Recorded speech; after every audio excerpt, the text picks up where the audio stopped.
orang merasa berdosa lalu ingin diampuni oleh Allah, mengambil air wudhu lalu melakukan sholat 2 rakaat, kemudian memohon kepada Allah, ya Allah ampuni dosaku. Jadi melakukan sholat 2 rakaat, sebagian mengatakan ini namanya sholat tobat, sebagian yang mengingkari tidak ada namanya sholat tobat. Akan tetapi melakukan sholat hajat, yang hajatnya agar apa? Dosanya diampuni. Jadi melakukan sholat 2 rakaat. Yang jelas lakukan sholat 2 rakaat.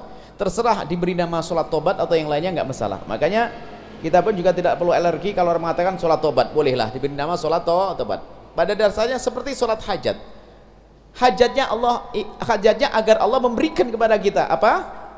Pengampunan. Maka ambil air wudhu, sholat 2 rakaat, kemudian menandahkan tangan atau istighfar, ya Allah ampuni dosaku. Kapan itu? Ya kapan Anda merasa dosa, Anda harus nunggu dosa gede. Dan dosa itu akan menjadi gede karena 3 hal. Yang pertama ada Anda mengentengkan dosa tersebut, biarpun kecil jadi gede kok. Dosa kecil apa-apa. Anda mengentengkan. Kalau Anda sudah mengentengkan dosa kecil, maka dosa kecil jadi gede.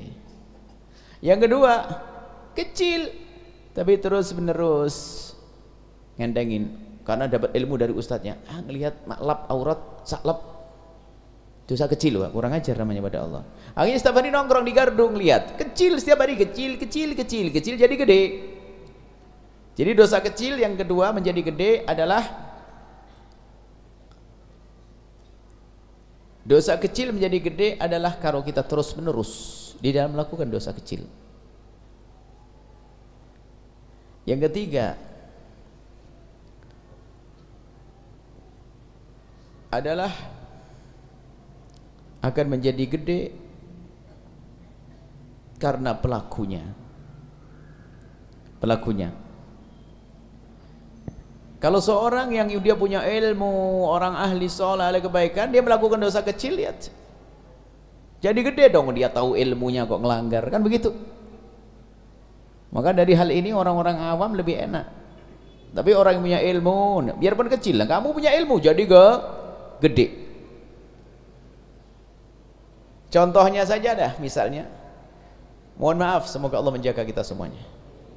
Kalau ada anak-anak di pinggir jalan yang ini, kalau cowok-cowok ada perempuan dicolek, orang biasa saja kan, nggak terlalu banyak menoleh. Ada nyolek perempuan, ada perempuan lewat dipegang perutnya misalnya. Orang di pinggir jalan, rambutnya macam-macam, Anda memandang biasa. Tapi kalau ada seorang ustadz pakai imamah begini lalu di jalan colek begini, gimana kira-kira? Ayo, menjadi gede karena pelakunya tersebut. Makanya orang harus tahu, kalau dosa kecil bagi Anda tetap Anda anggap kecil, berarti Anda tidak besar, orang kecil Anda. Tapi di saat Anda melakukan dosa kecil kok Anda merasa takut, biarpun kelihatannya di mata manusia Anda rendah, tapi Anda mulia di hadapan Allah. Makanya kalau orang menganggap dosa kecil-kecil terus, berarti Anda kecil di hadapan Allah. Dosa kecil nyesel, masa nunggu sholat tobat nunggu dosa gede. Tidak dosa gede tidak pernah sholat tobat nanti. Nggak begitu caranya. Nggak tahu dari mana itu. Jadi tetap saja cara bermohon ampun kepada Allah bermacam-macam caranya. Di antaranya dengan bersedekah, di antara dengan melakukan sholat, kemudian istighfar. Itu adalah cara agar diampuni dosa kita oleh Allah. Jadi tidak harus nunggu dosa besar. Jadi kapan kita merasa berdosa adalah kita dihimbau untuk membaca istighfar, mohon ampun kepada Allah, dan bisa saja didahului dengan sholat tersebut. Kapan kita merasa berdosa? Kalau sudah pakai kalimat kapan kita merasa berdosa, ya setiap saat. Siapa sih yang merasa tidak berdosa? Dosa yang paling dosa itu kalau Anda merasa tidak berdosa, malah harus tahu itu. Kok bisa ada orang, ya Allah dosa apa saya kok sampai saya diuji kayak begini?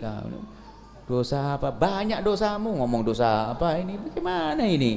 Maka dosa yang paling dosa adalah di saat Anda tidak berdosa, berarti harus sholat tadi, sholat istighfar yang banyak lagi. Semoga Allah mengampuni kita semua. Wallahu a'lam bishawab.